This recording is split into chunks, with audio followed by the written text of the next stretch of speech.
para empezar me gustaría abordarte como lector, ¿no? Me intriga mucho toda la cuestión del escritor en tanto lector y esta cosa de que es mejor o tiene una importancia fundamental ser buen lector a la hora de escribir.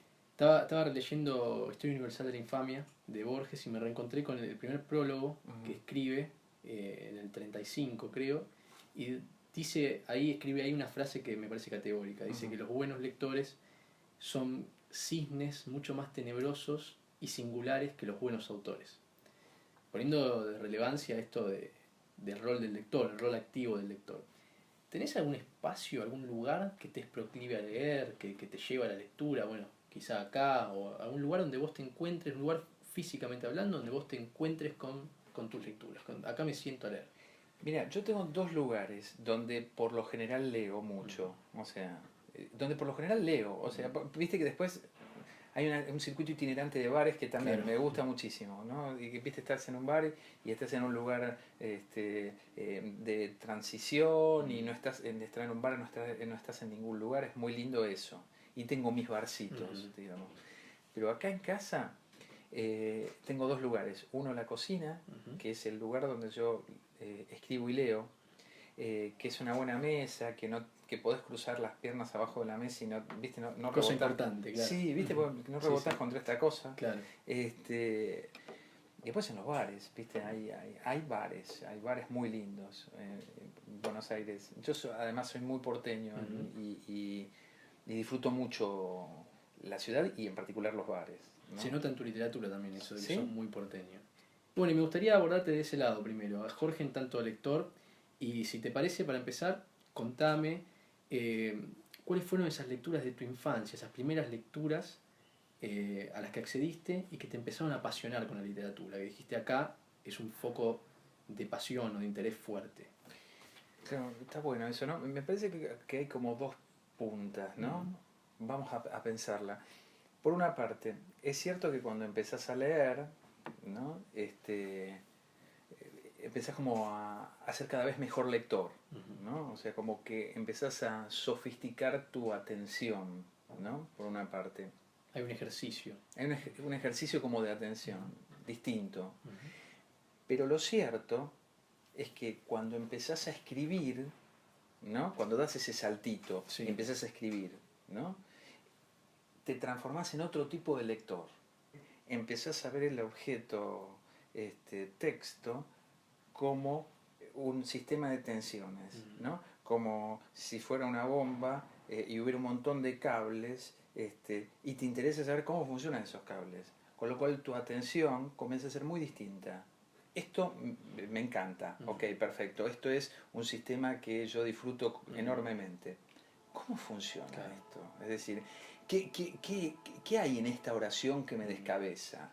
O sea, ¿qué tono, cómo consigue el tono, ¿no? que me deslumbra? Vamos a deconstruir, digamos, este tejido, en definitiva, que es este texto, ¿no? ¿Cómo lo armaron? ¿Cómo lo hilaron? Exactamente. Te fuiste constituyendo de alguna forma como un lector-escritor, en este ejercicio de lector hasta ser el escritor que lee. Exacto. La primera lectura emocional, la primera lectura ingenua,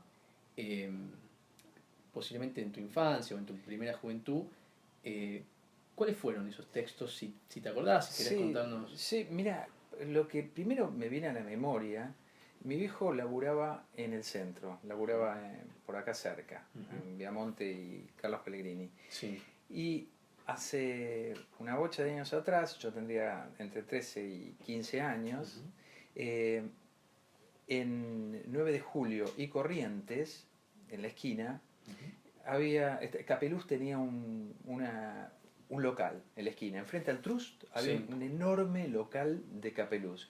Y en ese local de Capeluz había una colección muy bella, similar a la Robin Hood, ¿viste? La vieja Robin Hood, o sea, similar, que se llamaba Iridium. Y me empezó compraba uno. Claro, compraba y te traía, digamos. Y me traía ese libro del centro, ¿no? O sea, que también era bueno eso, digamos, ese libro ya venía con relato. Yo recuerdo que el primer libro, o por lo menos otra vez, en mi relato, quizás esto no sea verdad, pero en mi relato es Fonavio y el León. Un libro que no sé de quién es, pero que me mató. ¿Puede ser Guillot? Sí, pero no, Sí, que no es un escritor francés, digamos, no tan... Sin embargo, esa lectura juvenil, Claro. viste, fue que me mató Fonavio el León, es decir, Claro. me quedó en la cabeza. De ahí salté a Verne. Y ahí, digamos, a partir de ahí vi un bienestar, Claro. porque era un estado de bienestar, viste, de construcción de la intimidad. Estos textos eran un estado de bienestar absoluto, es decir, un paréntesis junto con, que se yo podría nombrarte cine de superacción, que también era genial. Claro. O sea, te encontrás con la literatura y con este mundo de bienestar que te daba a partir de estos textos que te traía tu papá.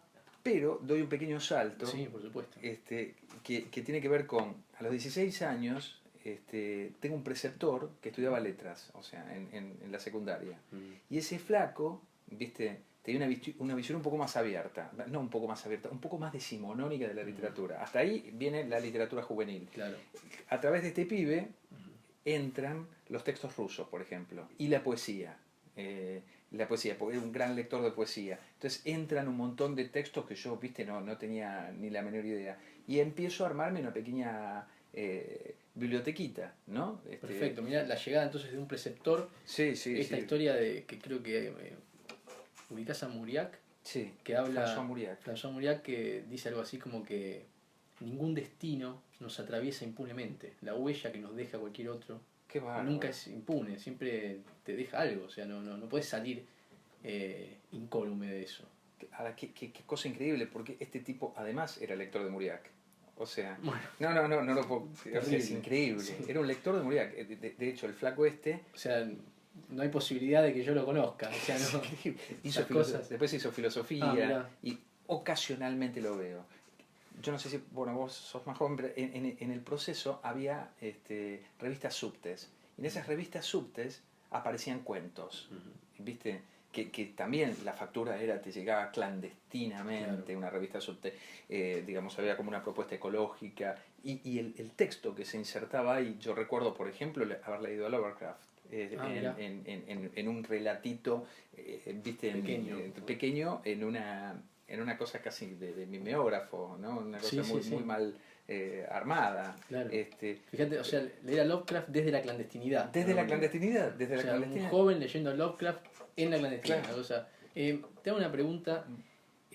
¿Volviste alguna vez a estas primeras lecturas emocionales? ¿No? ¿Volviste a leer estos textos? Por ejemplo, ¿leíste a Verne desde la mirada, desde la lectura tuya, ya de un escritor, un lector maduro? ¿Volviste a eso? Con Verne especialmente, sí, con Verne especialmente volví. ¿Y te encontraste con esa emoción primaria o ya no pudiste despojarte de esta lectura, de esta mirada de escritor que analiza otras cosas? No, soy un enorme nostálgico y preservo esa primera lectura. Es decir, tengo unas lindísimas ediciones que me regaló mi viejo después, mucho más tarde, pero te hablo de, qué sé yo, 15 años más tarde, 20 años más tarde, y lo disfruto igual. Es decir, lo disfrutás como disfrutas una traducción, quizás no como podrías disfrutar un texto escrito en español, ¿no? Claro, sí. Pero sin embargo... Esa cuestión de traductor traidor, ¿no? Claro.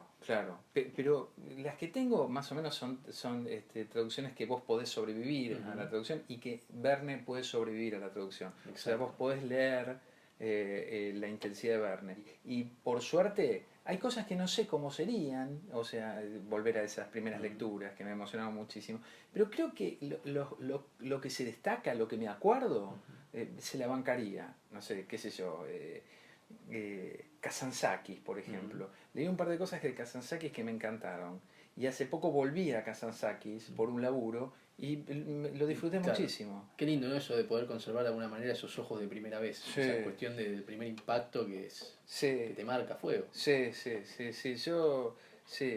Yo creo que sigue ese asombro. O sea, en la lectura y de alguna manera en la relación dialógica que tengo con el mundo. Trato de preservar una instancia de asombro. Eso es muy importante, es muy lindo. Es un blindaje, es decir, ese asombro hace que vos estés viste, con la posibilidad de asombro limpia. Claro, estás pero protegido. Exactamente, no estás frente a una tautología, Claro. que estar frente a esa tautología hace que finalmente rebotes contra el absurdo. Claro. Así como hablamos de esas lecturas de infancia, ya este lector maduro, lector escritor, ¿cuáles fueron esos autores o esos libros que te influenciaron, por así decirlo, o que te marcaron en dos aspectos? Por un lado, esos textos que funcionan como musas, que funcionan como inspiración para escribir. Lees esto y tenés ganas de sentarte a escribir y de decir el mundo. Y otros textos que pueden fascinarte, pero de que de algún modo te cierran. Decís, después de esto no se puede decir nada, digamos. Me resulta más fácil pensar los primeros. O sea, me pegó muchísimo Netti. Me parece que... Pero no solo por el imaginario de Netti, sino por justamente el tono que logra a través de esa prosa tan correcta en español. Y de esa estrategia narrativa que parece que narraran como de codos, o sea, como sin querer narrarlo. Que narraran de codo, mirá qué interesante esto, que narraran lateralmente. Digamos. Siempre lateralmente y con cierta cosa de da muchísimas cosas por supuesta, ¿no? Es decir, es como si vos tuvieras la historia como lector, como si vos tuvieras ya la historia contada y él te estuviera como completando. Mira, yo creo que se genera una tensión, o sea, esa cuestión de lo no dicho.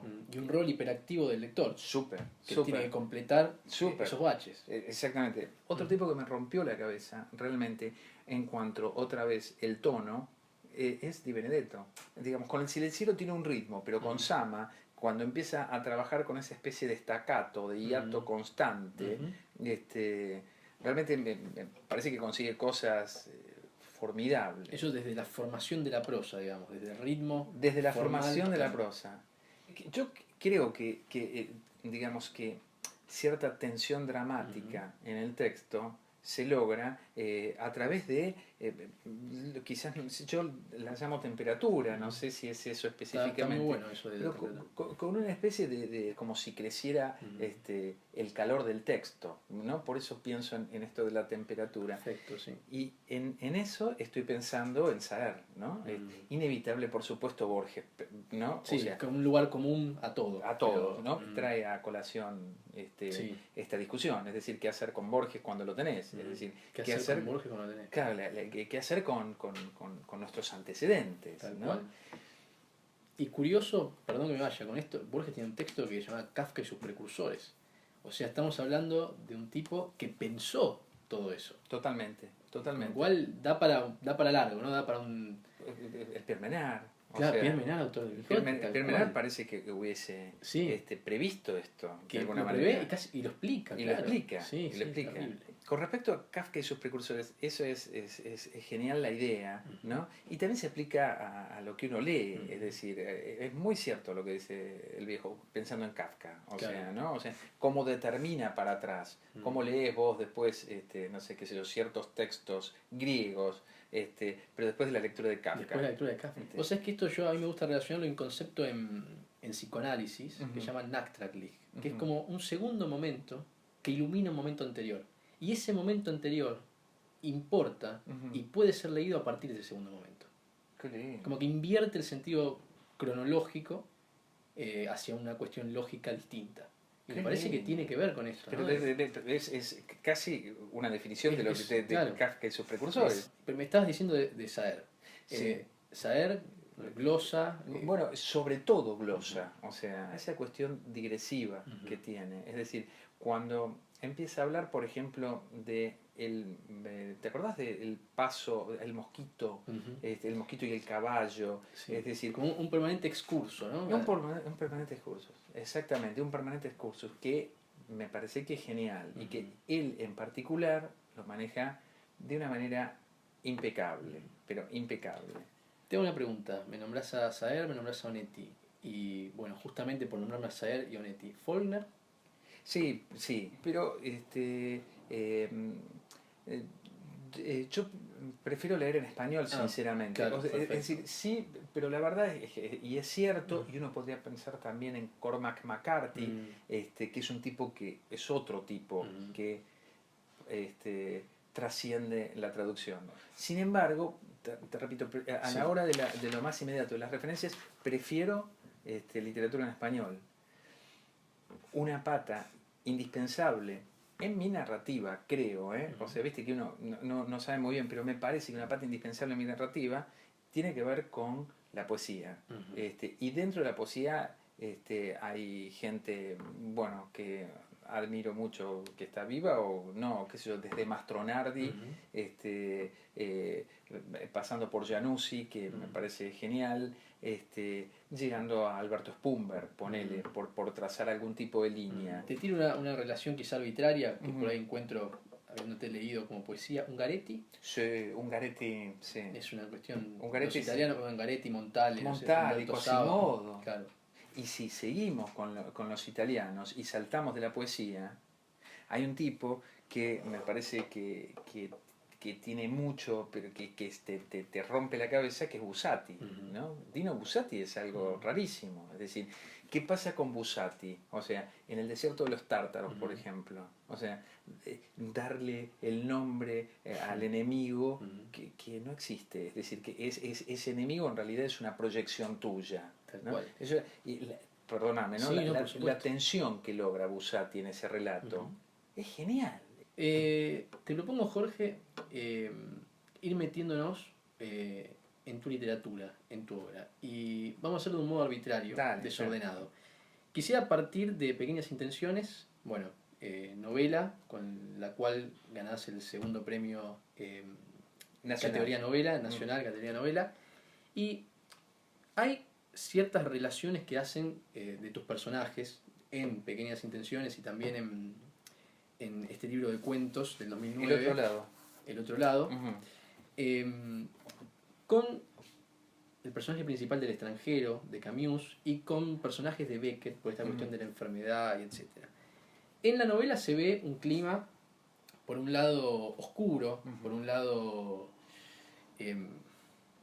¿cómo decirlo?, complicado, pero que tiene una cuestión luminosa, que es esta de que en definitiva vos te encontrás con que los personajes, a pesar de los golpes, intentan salir adelante.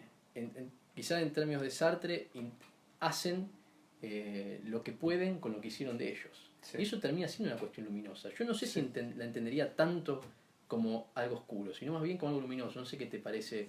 Te juro que la pensé así. O sea, yo lo que pensé es que hay como un sistema de disfrute estandarizado, ¿no? La doxa te dice de qué manera disfrutar. Sin embargo, hay como una especie de periferia, y en esa periferia se genera el verdadero disfrute, ¿no? Y yo pensaba que el personaje de Pequeñas Intenciones, que no tiene nombre, ¿no? Que está innominado, en esa periferia, en ese estar al borde de la caída, porque el tipo está casi realmente al borde de la caída, arma estrategias de bienestar, ¿no? Arma sus estrategias de bienestar, que son mucho más poderosas, a mis ojos, que la estandarizada. Y hay como ciertos modelos, ciertas estructuras parecidas al mandato, que vos sin darte cuenta las tomás, las haces tuyas y entendés que el camino es ese.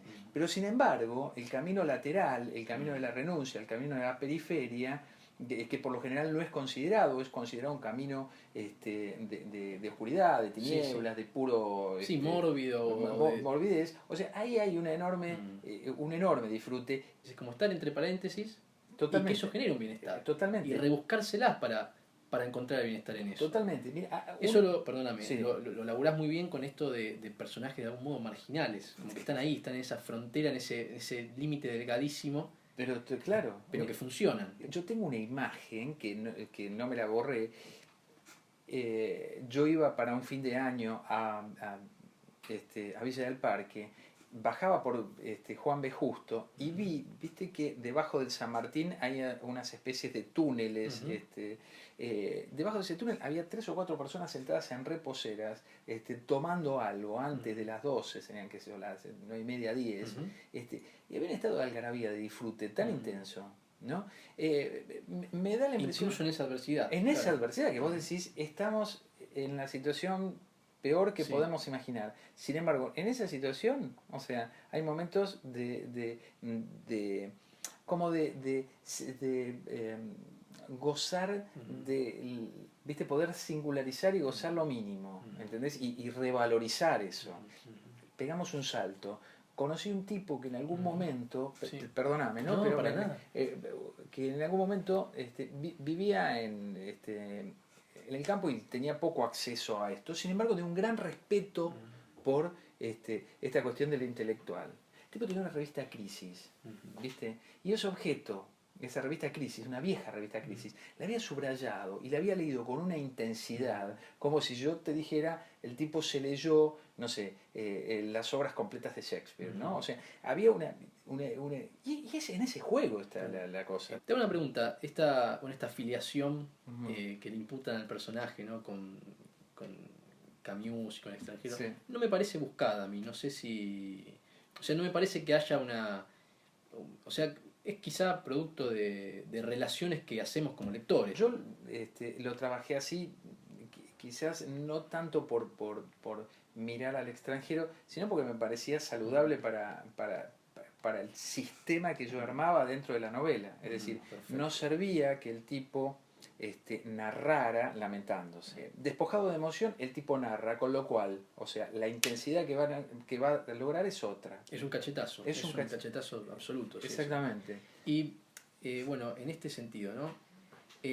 Por momentos, bueno, como la situación en la que no les queda otra más que comer al gato. A los gatos. Comer un gato, por ejemplo, es desbordar, me parece, es desbordar el realismo. Ver de qué manera, sin romper el verosímil, sin romper el sistema textual, digamos, vos logres una tensión tal que eso no sea un relato realista. Ver hasta qué punto no queda en la mera cuestión costumbrista. Claro. Quizá desde lo perverso, o desde estos golpes, que también son golpes, ¿no? De golpe te encontrás con el personaje cocinando un gato. Exacto, exactamente. Pero que en ningún momento rompen la verosimilitud del relato, del sistema realista, ¿no? Es tal cual. Buscar, digamos, extremar hasta más no poder, o sea, hasta exceder el realismo. En esto veo una relación, bueno, con los cuentos del otro lado, que te movés también con personajes marginales que por momentos desbordan esa marginalidad y caen en acciones de delito. Claro. Me llamó la atención en el primer cuento el personaje Padilla, que es casi un truán borgiano, ¿no? Es un tipo en deuda o desgracia. Sí. Y este giro final del narrador, que de golpe se encuentra que sus zapatos terminan siendo los de Padilla. Y te pones a pensar en ese otro, o sea, con una cierta empatía por ese marginal. También pasa en Mi amigo el árabe, y etcétera, esta cuestión del delito, que de golpe hay como una explosión de cuestiones. En uno de los cuentos, llama Embarrados, del 99 en Marrakech, bueno, también son este grupo de amigos que de golpe terminan en un desastre. Creo que estamos hablando de la violencia, ¿no? Sí, estamos hablando de la violencia. Sí. Yo creo que por otra parte hay ciertos temas que te interpelan y punto. Y no tiene que ver, o sea, me interpelan y chao. La violencia por una parte, la violencia extrema y repentina. Algo que de golpe se desmadra y no sabes muy bien por qué. Como pasa en Embarrado de Marrakech, ¿no? Exactamente. Esa cosa que de golpe se altera la química de la situación y se arma un quilombo de puta madre. Me parece que en esa violencia hay algo muy genuino. Quiero decir, hay algo que incluso tiene un grado de pureza en cuanto a su, a esta discusión con lo social, que que supera el sexo. Es una cuestión de irracionalidad, me parece, absoluta, o sea, sí. absoluta y sin comedia, es decir, y sin la dramatización que hay en el sexo, ¿no? Exactamente. Sin la puesta en escena también. Sin la puesta en escena. Entonces, el tema de por sí, por una parte me convoca mucho, es decir, me intriga, me llama la atención, me parece tremendamente narrativa, ¿no? Y por otra parte me repele muchísimo, pero en ese hiato se inscribe la narración, es decir, en ese hiato tengo que narrarlo, tengo que contarlo. Tu literatura se mueve en ese hiato, se mueve en esa ambivalencia de rechazo y atracción. Y atracción, rechazo y atracción, exactamente. O sea, en particular con la violencia. Eso ¿no? iba a decir, porque bueno, esto hay como una suerte de obsesión, podemos hablar de una obsesión tuya como autor hacia esos componentes. Hay algunas otras cuestiones, ¿no? El tema del que observa, de esta cuestión voyeur, si querés. Voyeurista mil por mil. De observar, de mirar. Y también un dejo, antes hablábamos de Onetti, un dejo nostálgico, me parece también, que quizá puede marcarse en esa tradición. ¿Son también cosas que te obsesionan? El voyeur me parece que es una figura que me convoca por excelencia. Es decir, incluso cuando trato de escapar del voyeur, digamos, igual termino cayendo. Se ve que yo creo que lo que uno escribe es lo más genuino, que es la cédula de identidad más inmediata, aunque vos te quieras hacer el boludo, ¿viste? Que te quieras aunque pretendas alejarte, te acercás. Te acercás. Sin duda tiene que ver con lo erótico, con una tensión del deseo, ¿no? Y si damos otra vuelta y vamos a la lectura más, no sé, qué sé yo, a la lectura más, por lo menos a esta de El único hijo a los 15 años que se siente solo, la primera que me salía es, yo pensaba, o sea, ¿cómo carajo vive la gente que a mí me interesa? ¿No? Que es una manera de espiar, ¿no? O sea, es decir, ¿qué está haciendo en este preciso momento en el cual yo estoy en un cuarto demasiado limpio, en Nazca al 3300? ¿Qué está pasando mientras tanto? ¿Qué está haciendo Luis Alberto Spinetta, por ejemplo? Ronda y ronda una y otra vez, o sea, en los textos, ¿no? Y son las dos alternativas que me llegué a escribir, a pensar, digamos. Y esto está también en tu última novela, publicada por Eterna Cadencia. Hay un sujeto que observa. Hay un sujeto que observa. De hecho, el narrador es una primera persona. Estamos hablando de Hospital Posadas. De Hospital Posadas. El narrador, esta primera persona, lo que hace es mirar por la ventana y ve sobre todo dos cosas.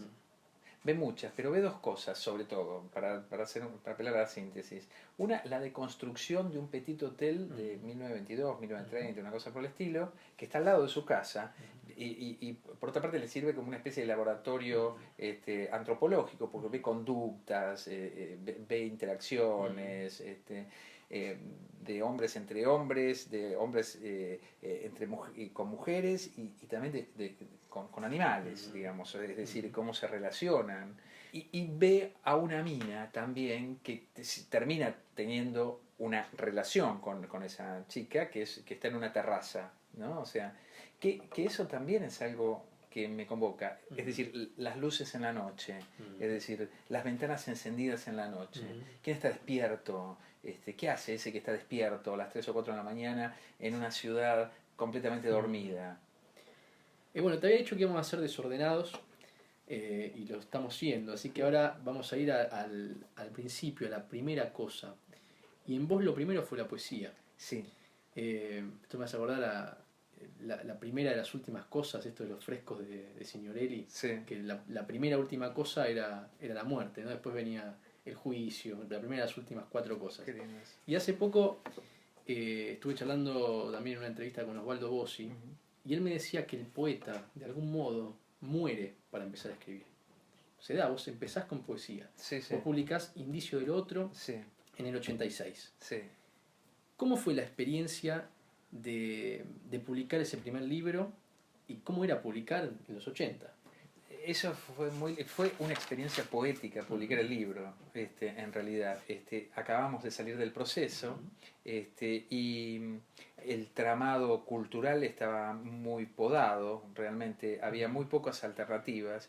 Yo estaba estudiando letras y con un par de compañeros, con un compañero en realidad que tenía un motor propio muy fuerte, que es Federico Germer, armamos una pequeñísima editorial que salieron 2 títulos, una novela de él, que se llamó Desatando casi los nudos, y El inicio de lo otro.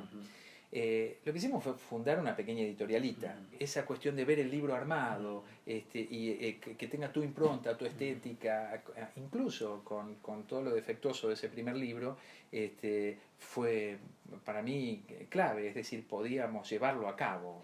Las tapas, por ejemplo, las hacía un tipo que al comienzo te decía que no porque no le convenía el precio que nos iba a dar, pero que a las 3 de la mañana, en pedo, en un lo que ellos llamaban un puff, que era un pub, te terminaba diciendo que sí. Te terminaba diciendo que sí, como en un tipo de palabra, terminaba por publicar. Vos sabés que, bueno, en Indicio de lo otro, lo interesante es que ya desde el título te está mostrando algo, a mi entender, muy propio de la poesía, que también mencionábamos antes, esto de la existencia de otra cosa inaccesible, de lo inefable, de lo que el lenguaje no logra acceder. Yo creo que estamos con la literatura, con la narrativa y con la poesía en particular, o sea, como en el espacio de la connotación, ¿no? O sea, vos nombrás, pero no cerrás lo que nombrás, es decir, siempre nombrás parcialmente, siempre te aproximás, siempre es como un roce, en realidad. Nombrar implicaría clausurar, y jamás clausurás. Vos publicás tus segundo y tercer libro también es en poesía, 92 y 94, publicás Las frutas y los días y Arrugas de la terraza. ¿Sabes que hay una entrevista donde Diana Velesi dice algo así como que entre el poeta y el escritor hay una suerte de relación de género-especie? El poeta es como una especie de escritor que de antemano sabe algunas cosas. Por ejemplo, sabe que va a ser menos leído que si escribiese narrativa. En términos editoriales, quizá menos vendido. Vos arrancás con poesía, insistís con poesía y recién después pasás a la narrativa. ¿Se cumple esto que dice Diana Velesi? Me parece que hay una adversidad mayor, quizá. Sí, igual es bastante tramposo lo de Velesi. Quiero decir, porque ella no es menos leída. O sea, hay algo cierto, ¿no? O sea, vos sabés que, en cuestiones de mercado, si querés, que cuando escribís poesía, vas a tener ciertas condiciones editoriales y ciertas condiciones de lectores muy distintas a si te pones a escribir un relato o una novela. Eso es clarísimo, ¿no? Pero no me parece que puedas elegir en virtud de esto que sepas, ¿no? O sea, no sé cómo decirte, pero me da la impresión que hay ciertas instancias donde vos necesitas escribir un relato, ¿no? Y ciertos momentos donde necesitas escribir poesía. Claro, no es del orden de la elección. No hay posibilidad de elección. Sí, no me parece que puedas armar una estrategia en virtud de esto. Igual también estamos siempre en el orden de la carencia, claro, porque quiero decir, nada de esto implica mucha venta.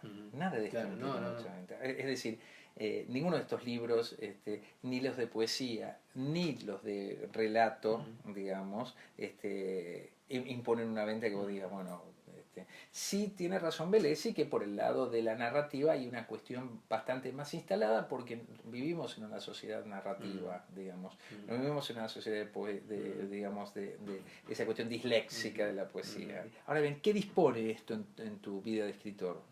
No lo sé. Vos publicás otros 2 libros de poesía, uno es Intemperie y el otro es La velocidad de la tierra, si no me equivoco, 2004 y 2006. Sí.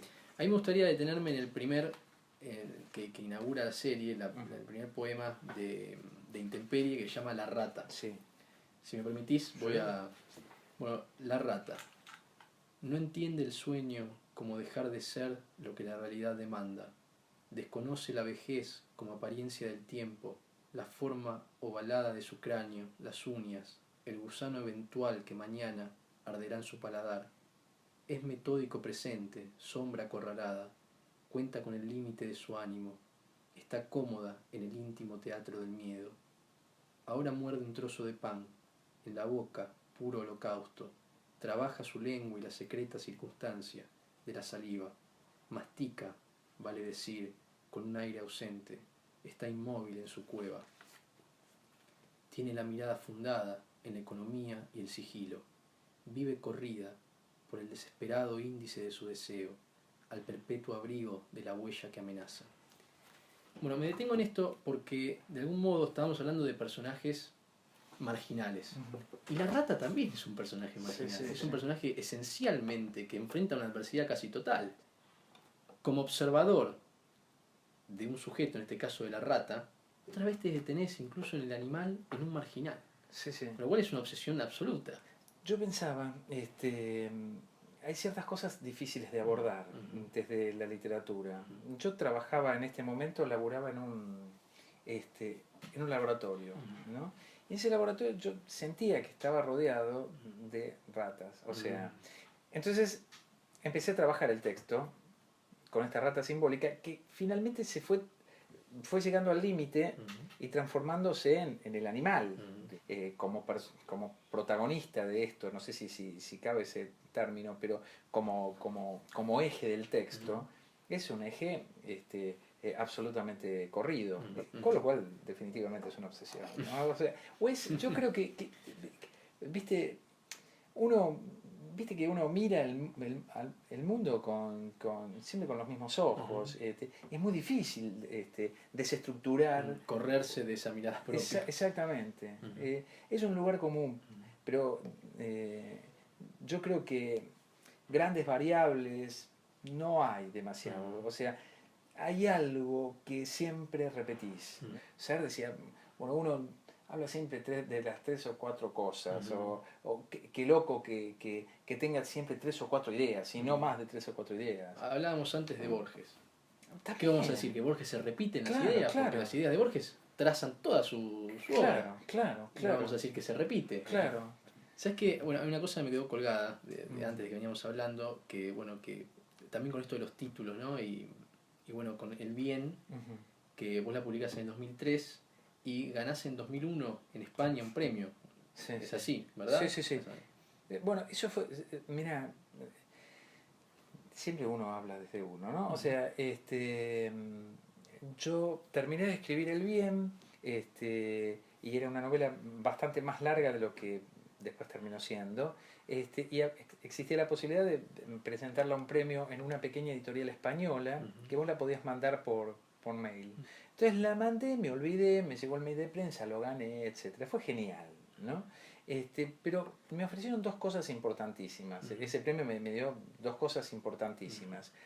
Uno, ese espejo social. Uno siempre trabaja muy en soledad con la escritura y nunca sabes si estás haciendo algo lindo o una cagada enorme. Entonces para eso sirven los premios, los lectores, las publicaciones que te ponen un mango, digamos, que alguien se juegue, aunque sea con unos pocos mangos por lo que vos estás haciendo. Ese otro, o sea, ese espejo social que te legitima y que te empieza a mirar como escritor, con lo cual vos decís, uy, es cierto, che, mirá, entonces vale la pena, que se ve, y empezás a armar este sistema de soporte. Constituye como escritor. Exactamente, empezás como a... Para eso me sirvió el premio de ópera prima en España acerca del bien. Y otra, que no sé, no está una antes que la otra, sino al mismo tiempo, la leyeron 3 editores con 3 lapiceras distintas. Y los tipos escribieron los márgenes del texto, ¿no? Y discutieron en los márgenes del texto. Por ejemplo, uno de ellos pone, yo le metí muchos sueños al bien, que después bajé. Entonces, mete un sueño, pierde 5 lectores, Henry James. Y el otro decía, sí, es cierto, mete muchos sueños, pero este es pertinente. Entonces, una discusión genial. Entonces a mí me lo mandaron por barco porque en una pequeña editorial madrileña me lo mandaron por barco, me llegó el texto y me dijeron, mira, si vos querés te lo publicamos así, porque el premio consistía en publicación y unos mangos. Pero si no, tomate el verano, ten en cuenta estos comentarios y edita la voz a la novela. Y dice eso. Y ese ejercicio de reescritura de un texto tan crudo, fue de enorme crecimiento, pero de enorme crecimiento porque tuvo que ver con la reflexión. La importancia de corregir, de reescribir, que a su vez es doloroso, ¿no? A mí me parece que el laburo de reescritura a mí me sirve. Y yo, bueno, obsesivo, yo reescribo, ¿viste? Perfecto. Y el bien, esa edición previa del bien, me ofreció esta enorme posibilidad ¿viste? De volver sobre el texto con algo que es muy poco frecuente. Le dijeron, mirá, estamos discutiendo lo que escribiste. Exactamente, O sea, exactamente. qué mejor caricia. Es la mejor caricia, es la mejor caricia. También hay algo de desafío, es decir, estaré a la altura de... ¿Sabes qué estaba pensando? Por eso te decía lo del bien también. Antes hablábamos que incluso en la peor morbidez se encuentra una belleza. Se encuentra belleza, estos personajes se encuentran belleza hasta en el escenario más oscuro. También hay algo del humor puesto ahí. Porque si podemos hablar en textos como, no sé, se me ocurre Lolita de Nabokov, Claro. donde Hammer tiene un humor, Sí, tiene un sentido del totalmente. humor, tiene una cuestión, hasta incluso en cuestiones que decís, este tipo es un hijo de puta. Totalmente. Pero tiene buen sentido del humor. Totalmente. El hecho de que el bien se llame el bien, donde vos planteás un escenario Oscuro, sí. donde lo que quizá hay es ausencia de bien. Sí, exacto. Titulás la ausencia, Claro. ahí también hay un humor.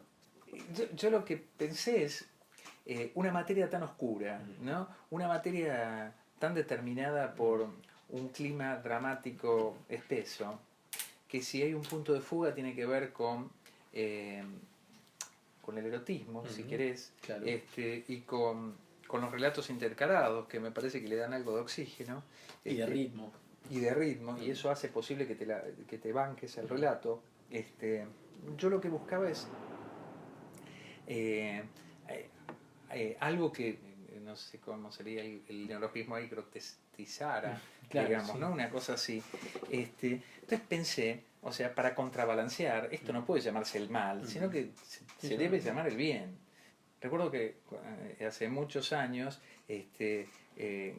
a mí me encanta Gandolfo, Elvio Gandolfo, y en ese momento yo le di una novela a Gandolfo, y me dice, esto se tiene que llamar el mal, o sea, hinchándome las bolas. Claro. A ver, ¿qué relación, qué contrapunto se genera entre toda la periferia que excede al texto?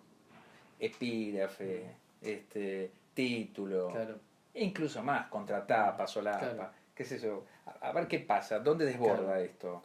Claro, por eso, incluso en lo más oscuro hay belleza, e incluso en lo más oscuro hay humor. Hay algo del orden de lo humorístico. Exactamente.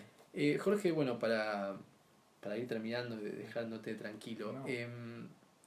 ¿Cómo ves el panorama de la literatura argentina actual? ¿Hay algún escritor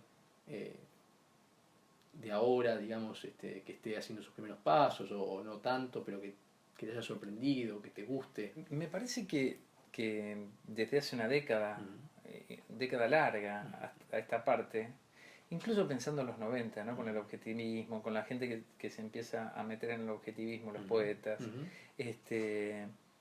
hay un escenario muy lindo, hay mucha gente que escribe, muchísima gente que escribe, digamos, narrativa y poesía. Los slams, por ejemplo. Uno los podría cuestionar, incluso tengo mis objeciones acerca de esta de competencia de poesía, ¿no? Competencia de poesía, sí. El primer premio, segundo premio. Sin embargo, hay algo que me gusta que tiene que ver con esta cuestión de la atomización de la literatura. Es decir, lo que hablamos al comienzo, en los 80, después del proceso, estaba todo como frigidizado, ¿verdad? Y ahora lo que ves es que está todo poroso. O sea, todos escriben. De la narrativa ves una desfocalización de las editoriales grandes a través de una multiplicidad de pequeñas editoriales, ¿no? Hace poco fui al Felicia, que es un festival de literatura Santa Fe, montón de editoriales chiquititas, montón de editoriales que tienen su propuesta, y que unas cosas alucinantes y unas ediciones lindísimas y unos poetas del recontra carajo, ¿viste? Poetas y narradores del recontra carajo. La literatura entonces actualmente abona tu capacidad de asombro. Sí. Esa capacidad de asombro que no perdiste. Bueno, te hago una última pregunta. ¿Sabes que hemos dado a llamar a este ciclo Bestiario? Como el libro de Cortázar. ¿Qué te parece? Lo primero que me remite es a Juan José Arreola. Tiene un bestiario, o sea, como Kafka tiene un bestiario, como Borges tiene un bestiario, como el punto de vista con el cual enfoca a sus animales, a su redil, es tan singular y es tan desenfocado que lo vuelve interesante, ¿no? Que lo vuelve un objeto singular. Y creo que la dedicación de ustedes y la mirada de ustedes es similar en algún punto, ¿no? Bueno, te agradezco muchísimo, de verdad, enormemente por esta posibilidad. Así que bueno, muchas gracias. Los lectores siempre se agradecen. Bueno, oye, les leo una cosa de Juan José Arreola. Sí, mirá lo que es esto. Esto es un libro chiquitito, ¿viste? Que yo lo que hago es laburar. Yo tengo talleres, ¿no? Entonces, ¿ves? Mirá. Hicimos bien en llamarlo bestiario. El bisonte. Tiempo acumulado. Un montículo de polvo impalpable y milenario. Un reloj de arena. Una morrena viviente. Eso es el bisonte en nuestros días. Antes de ponerse en fuga y dejarnos el campo, los animales embistieron por última vez, desplegando la manada de bisontes como un ariete horizontal. Pues evolucionaron en masas compactas. Parecían modificaciones de la corteza terrestre con ese aire individual de pequeñas montañas. O una tempestad al ras del suelo por su aspecto de nubarrones. Sin dejarse arrebatar por esa ola de cuentos, de pezuñas y de belfos, el hombre, emboscado, arrojó flecha tras flecha y cayeron uno por uno los bisontes. Un día se vieron pocos y se refugiaron en el último redil cuaternario. Con ellos se firmó el pacto de paz que fundó nuestro imperio. Los recios toros vencidos nos entregaron el orden de los bovinos con todas sus reservas de carne y leche. Y nosotros les pusimos el yugo, además. De esta victoria, a todos nos ha quedado un galardón. El último residuo de nuestra fuerza corporal es lo que tenemos de bisonte asimilado. Por eso, en señal de respetuoso homenaje, el primitivo que somos todos hizo con la imagen del bisonte su mejor dibujo de Altamira. Es impresionante. Es una cosa de loco. Es una bestia. Tipo te deja de verdad. ¿Vos viste lo que es la prosa de este tipo? No. Es una cosa fuera de serie. Es una cosa maravillosa. Bueno, bestiario. Bestiario, definitivamente. Perfecto.